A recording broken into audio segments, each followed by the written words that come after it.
Hey everyone, this episode is all about turning your service department into a loyalty machine that drives car deals. I'm joined by my friend and colleague. He is a dealer principal of multiple locations, Ken Hicks. He's breaking it down, and he's given Dealer Talk with Jen Suzuki listeners literally 90 days of his new software for free. Come on. Welcome to Dealer Talk with Jen Suzuki, where inspiration meets action. This is your spot to grow, level up, and lead with fresh ideas. From sales to service, from frontline teams to executives, we're dropping weekly knowledge and insight to keep your store sharp, relevant, and profitable. Let's get into it. Welcome back, listeners. I'm thrilled to welcome my longtime friend, Ken Hicks. So Ken's a dealer principal at Mariano Rivera Honda and also longtime standing Rivera Toyota, Westchester County in New York. Ken and I have been friends for years, and I just love this guy. He literally is a person that is the most ideal friend. He's a person who cares about people, and he just demands next level success. The reason why Ken and I gelled in the past is because, he wanted to nurture his team members' success, brought me in, and we've been fast friends over the years. Well, he showed me a software that he was working on just for his dealership. This was years ago, pre-COVID, really. And he was doing a lot of work in the service department, and he was real dialed into service to sales. This is how I learned service to sales. I learned everything I know about the service department from Ken Hicks, and he is here today. I just wanted to welcome you, my friend. Thank you for joining today. Thank you for having me, Jen. So I'm glad that I could help, and it's been very trying times. I know with the tariffs and everything going on, and people worried about what's it was always a big hole in our business for many, many years. I mean, I started in the business in 1982 and worked my way up to being a general manager. I worked at an Acura dealership in Westchester County. I ran that store from 1988 to 2021, and I became partners with Mariano Rivera. In 2015, we started a Toyota dealership together, and now we have a Honda store. But in that time, I realized that service wasn't how general managers were brought through the business. That's right. I mean, they were all brought on the sales side. And, I was like, wow, I went downstairs into my service drive at Acura in 2008, and I looked at it and I says, wow, we're only retaining 30% of our service people and our customers. I'm like, what's going on here?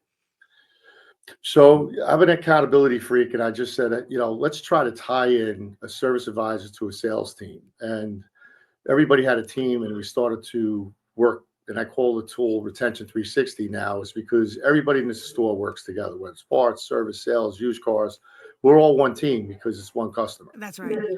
And still, a lot of failure. I mean, the successes, like Jen talked about, we're still failing in a lot of areas. I think that, the service is the biggest failure for us at this point, and something that we haven't really mastered. And I haven't mastered it in the 42 years that I'm in the business, and I'm trying my best to get it better. I like to try to get it better. I don't even know if master is the right word. I just want to get it better.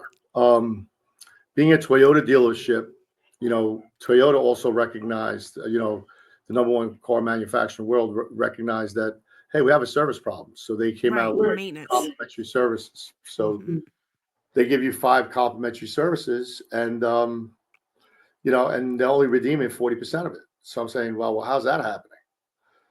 And it's all awareness, service advisors being prepared, and having your best salespeople in your service drive. That's what I see. And I know that Jen has been working very hard with dealerships all over the country on the service to sales, and also more of getting the service advisors better at their positions. So I don't know if you wanted to get into that, Jen, a little bit. Yeah, well, when I first met you look, I mean, you've been in the business a long time. You were running the world's #1 Acura dealership in the country for ages, and the thing that I always noticed, admired, and recognized was that every customer, Ken, this was a problem for your personal life, I'm sure. every customer walking in the door, I can. This is years and years of you connecting with people, building relationships with people, remembering people, looking out for people. Loyalty is your middle name. There's nobody that does customer relationships better than you. And this is, I believe, that one very big factor that led you to leading such a high-performing dealership, and brand. And then you went and you're running Mariano Toyota. I see you in this store, or Rivera Toyota, and I see you in this store. And again, the customers come in, they remember Ken. And then you showed me the software, and it was really dialed into, and I wasn't shocked that you would create something to nurture loyalty, but it really started to emerge as more of like a service to sales kind of a program. You had started to create software, which, by the way, is remarkable. Not many owners, GMs are going to build software specifically for their dealership team members so that they could be more successful. And at the same side, on the other side of that coin, is building a software that helps you stay connected to your customers so they want to return and do business with you again. So the things that I really started to learn from you by looking at your software was how to identify customers that were coming into service and start to really do like a little bit of a pre-write on these people that were coming in to see and identify the opportunities for people that would be highly probable for a car deal. And I felt that you really were the expert at being able to put together a team and process to convert service to sales. Well, things have emerged and changed, and I would say some of the biggest challenges in the dealership that I see in service is there's a lot of declined work, and so I'm curious to hear how you've maybe even evolved your own software to tackle service to sales. Would love to hear anything that you have to say about that. But also, that how are you handling this emergence of so much declined work and no-show appointments, or people that haven't used their maintenance? What do you think are some of the key elements in targeting these areas and really getting this thing to turn around? Well, see, our tool, we built a tool that, we have badges with the customers. We bronze to platinum based on the customer's experience with the dealership and how many cars they purchase, how many times they service their vehicle. If Like it's a a first loyalty time badge. customer, right? So loyalty badge. And if it's a bronze customer, it's probably somebody that just purchased the car, has a service with us. Maybe they didn't buy any products. They might not, but they didn't purchase an extended service contract or any products. So that's somebody that we could work on. So the business development center could work on all the areas from bronze to platinum. Okay. And you want to recognize a customer that's been a client of yours, for 2, 3, 4, 5 cars, loyal to you, and you got to make sure that you recognize that client. And I think that you go out to dinner with your friends and say, "Oh, who do you bring your car for service?" "Oh, I just bring it to the dealership." There's no relationship. And what I did is with the product, I created the relationship by tying a service advisor into a sales team.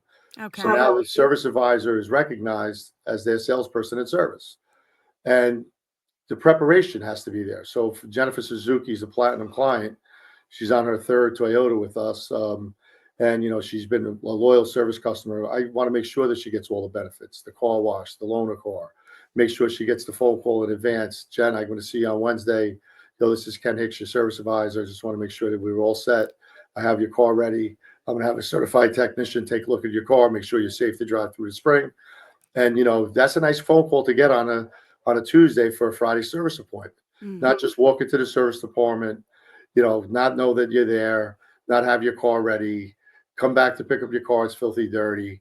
And why do I need to go back to Rivera Toyota if that's the case? I don't. And that's what's happening.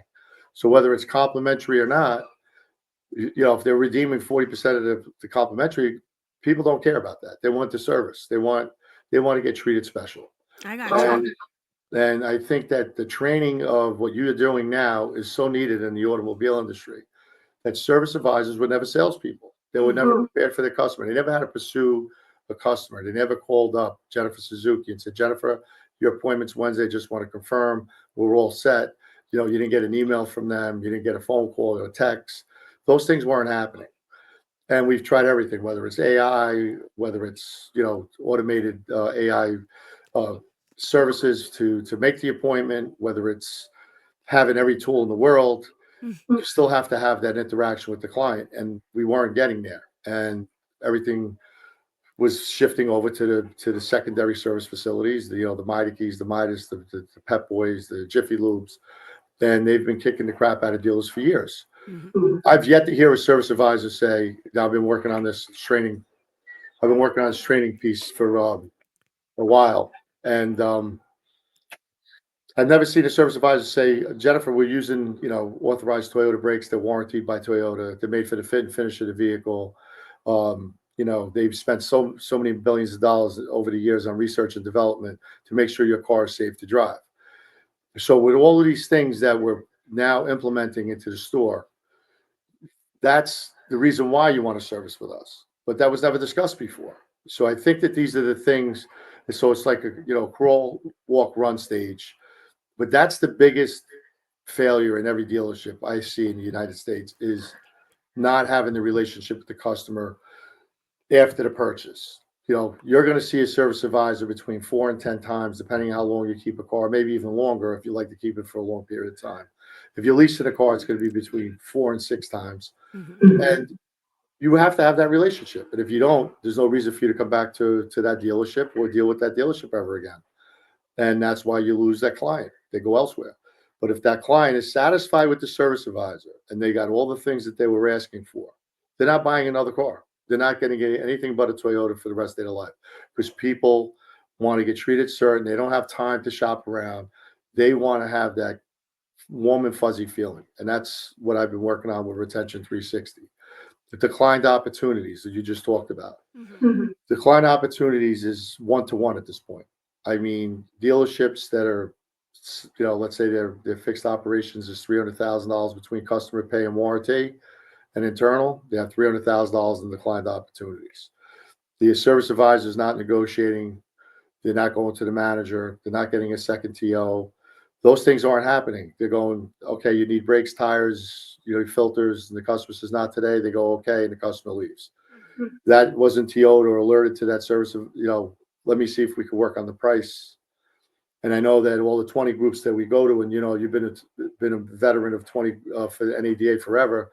They go, oh well, you got to be at 75 to 80 cents on the dollar with your customer pay, but that's not really actually that's not factual because at the end of the day, it's not accurate.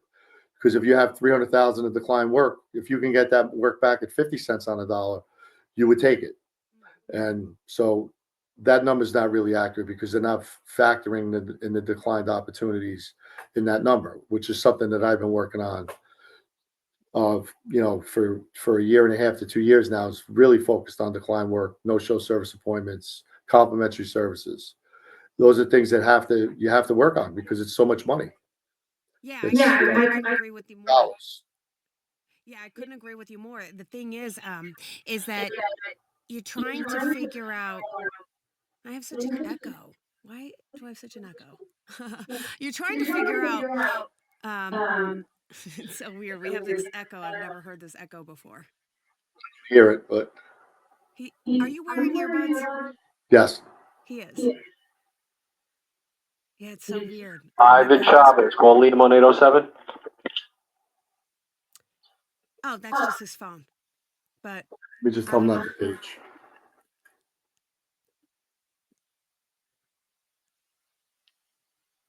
I'm telling you.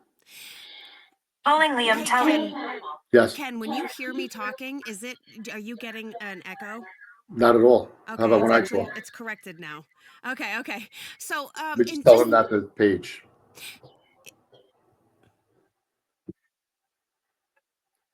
Liam, tell him not to page because I'm on a call, a podcast with Jen. Okay. Bye.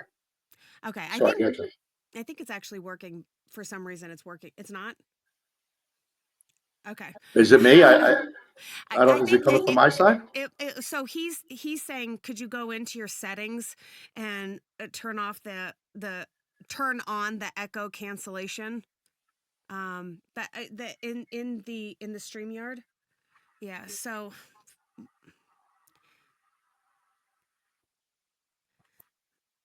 Yeah. So if you go into settings at the bottom, and go to audio, because for some reason when I talk, it's going. So echo cancellation is what we want to put on yours. Do you see that Okay. box?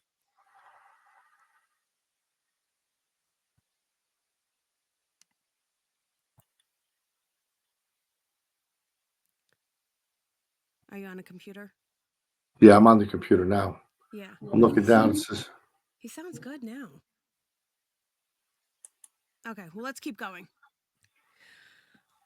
Okay, so when you're thinking about this software and you're thinking about those three big targeted areas that are your biggest challenges, and believe me, it's not just you, it's every dealer, declined, no shows, complimentary services.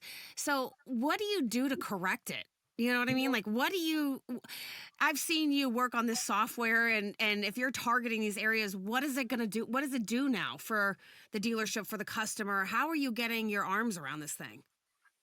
it's like it's a work of progress. It's a work of process right now. It's a work of progress. You have to really stay on it. You have to. That's why the accountability piece is to try to have teams, and you could look at each with the software. We could actually look at somebody's weaknesses and their strengths. So Okay. you want to work on their strengths, of course, because that's always going to make them better. But you also want to see where they're weak. So, like, I look at a lot of service advisors. Okay, they're struggling, let's say, with brake flushes, or they're struggling with Right. filters, or they're not selling alignments. Now you'll see they'll have a trend during the 30 days, from April 1st to now.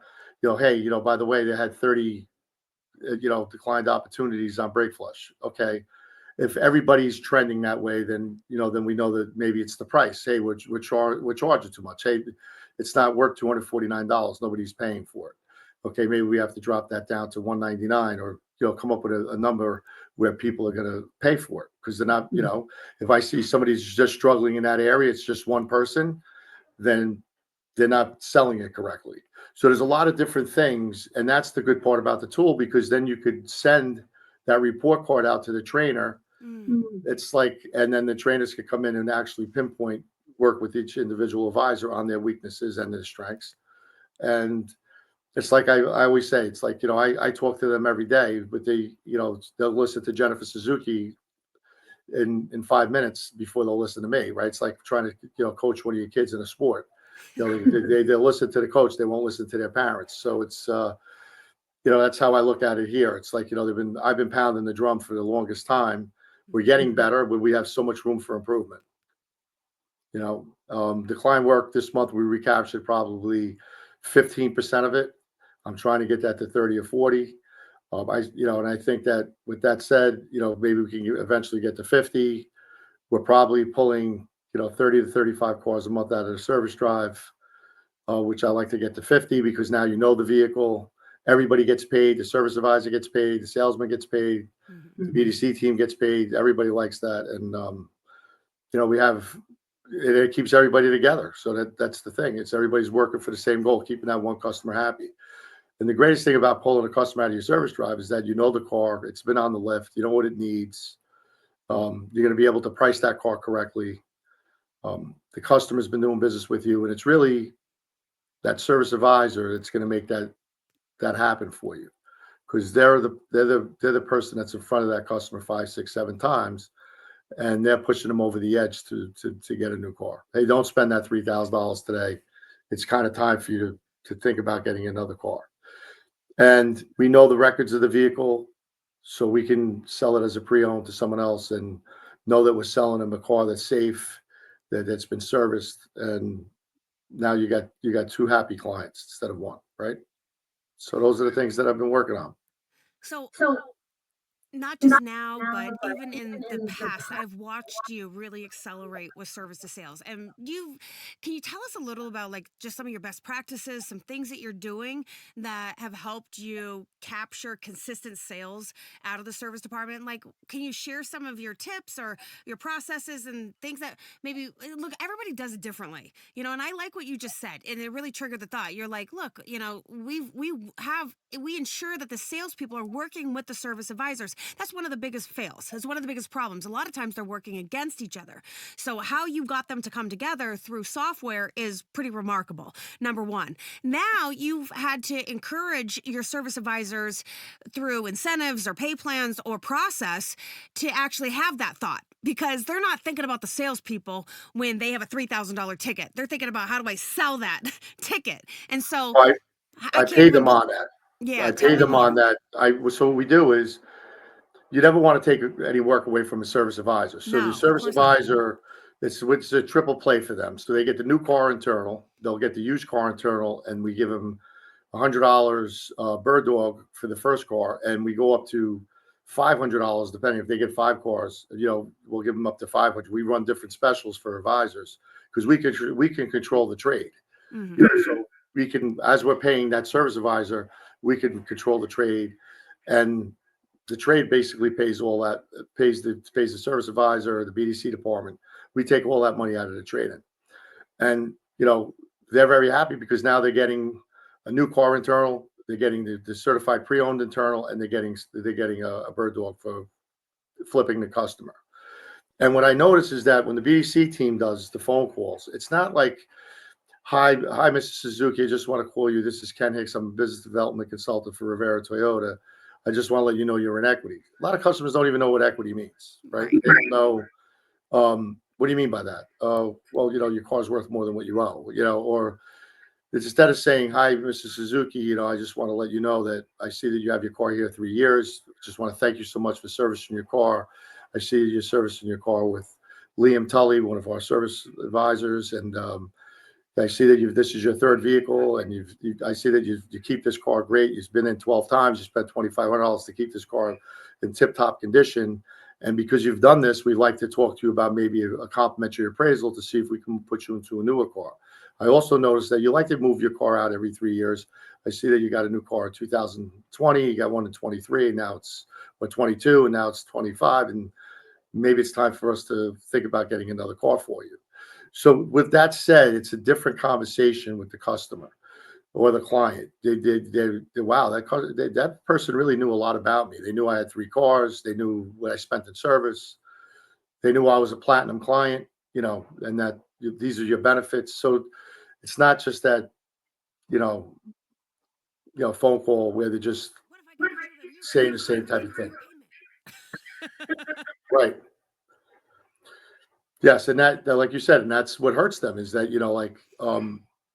instead of going through the nice things and recognizing how important that client is to your store, that's the key to the success of a dealership, right? You got to be recognized. Everybody wants to be recognized. So that's what we're working on with the tool. I think it's where it's we finally got it beta tested in 5 or 6 stores. It's we're right now we're integrated with Automate and CDK. We're going to, as of the end of May, we're going to integrate with DealerTrack as we're going to try to offer this to stores. It's a great tool. It's inexpensive, and it does the job. It doesn't just give you I give you the equity included. The other 3 things, if you work on, will pay for the one. The client work pay for the tool 5 times over, 10 times over every month. Those shows appointments, the same thing, and complimentary service if you're a Honda or a Toyota or whatever manufacturer for complimentary service, or just even if you don't get complimentary service, just the reminders to get your service customers back in. It's going to pay for itself. Yeah, it's so exciting to see you evolve this. And, I think you're on to something really big. And I know that you've already got yourself landed into some big name groups there in New York. And it's just really exciting to see the progress of it. I think, people that are listening, if they're curious and interested to try something new, I would encourage you to talk to Ken, because Ken is coming from a dealer perspective, and he works customers and he works the CRM, and he's doing deals all day. This guy literally never lets off the gas. He's very process oriented, and I'm not here to sell you, but I just am very excited about what you have worked on that can actually help people be more productive and help people yield more results out of the jobs that they're doing every single day. When you talk about your sales process for calling the customer, acknowledging loyalty, knowing their history, this is a bit of a pre-write, if you will. So you've got a service customer that's coming in later this week that you're contacting, and you're saying this to them, and with the end game of a complimentary appraisal. There are some other things that you've taught me along the way that I thought were worth mentioning or bringing back up, because I think a lot of times dealers will look at this business model as very basic. In fact, they won't call the customer even ahead of time. They'll just hit them at the drive at a point of sale, a point of stress, a point of I don't have enough time. And so I already like this technique and I know it works. And thinking about some of these techniques out there, one thing you've mentioned to me before is that, you're looking at the upcoming appointments, and one, you're moving things around based on probably the level of technicians that you have and able to do that job. Do you have the parts in stock? And you're also looking at that vehicle sales opportunity, because you could be essentially putting them into a new car loaner if it was a highly probable customer, or that they showed some level of interest. Instead of just putting them out on the street with any old car, you've already pinpointed a vehicle that you could sell to them. Talk to me more about this. And also, I've seen some of your customers come in, and I see the meet and greet, and there's a folder, and there's some guarantees in here, and also you've still got somebody that's working these deals. I was just in a dealership last week, and one of the service to sales guys, I said, "What time do you come in?" And he said, "I come in at 8:45. I said, "Well, you already missed all the people from 7 to 8:45. And I said, "Why do you do that when all the service customers are showing up at 7 o'clock? Why aren't you there?" And he said, "Well, we don't have a manager desking deals. Maybe you can talk to some of these pain points that people are experiencing and getting this thing off the ground." Yeah, I think that, like the person that's working in your service drive, first of all, should have the appointments already set. No client, you have a few walk-ins here and there, but it's not the bulk of your business. People are making appointments weeks in advance. Yeah. They go on, they press a button, and like a lot of customers will press a button, they want to wait. Okay, they want to wait, and you'll see that there's a waiter that's got 65,000 miles on the car. The last time you saw that customer was 6 months ago at 65,000 miles, and you haven't seen him for the whole, since December, and now all of a sudden you're saying to yourself, hey, that customer's going to have 72, 73. Their driving habits show that their customers have 72, 73. They look at the history of the customer. Oh, well, we haven't done a set of brakes on this car for 40,000 miles. We haven't done a set of tires. This is not a client, if I have loaner cars or rentals available, that I want sitting in my waiting area, because then it's going to be a lot harder to sell that client work after. Right. By the time you get the multi-point inspection back to the advisor, get back to the client, it's not fast enough. And I don't want to No, and you're targeting overturning that decline work. And now I set that client up. Now customers are making appointments to service their car. They didn't come in to buy a new car. So you got to watch how you approach that customer, right? So it's the complimentary appraisal. Hey, whatever you spent today, I know, Jen, you spent $2,000 today in service. That you say you wanted to keep this vehicle, but here's a folder we desk the deal on another. I see that you have the 2022 RAV4, and I know you took the 25 as a loaner, the complimentary loaner, and I priced the 25 that you drove. It's got some new features. It's got some things that you might want. And whatever you spent today, we're going to add it to your trade value. So we appraised your car at $22,000, but you spent $1,800. So we would give you $23,800, because we would have to spend that $1,800 to get that car ready for certification. So you wouldn't lose anything if you decide, and you have 30 days to make that decision. So there's a lot of little things that you could do to your process, work with your clients, and everybody. There's so many smart people in this business, Jen. Yeah. You're always picking up ideas from different. I go to a lot of 20 groups, like you said. You pick up. There's so many smart general managers and owners, and I pick up an idea here and there, and I try to see what's going to work in my store, and if it really works, I'll put it into the program. So, but I noticed the biggest hole, like I said, is service, and I think that all the years you're doing it, you noticed what a big hole it is also. And I think it's going to come down to like people like yourself training these people, getting out there and training service advisors to be better salespeople, being more prepared, recognizing the value of that client, how important it is, and how a service advisor could actually make more money every year. Like, the greatest thing about the automobile industry is that you could set a goal and say, look, I want to make 20% more this year. Okay. I got to talk to 3 more clients. I got to sell a few more sets of brakes. Got to sell, a couple more oil changes, pull a few more customers out of the service drive, and I can make 20% more. You work for an hourly rate, and they say, I'm going to give you $1.50 an hour.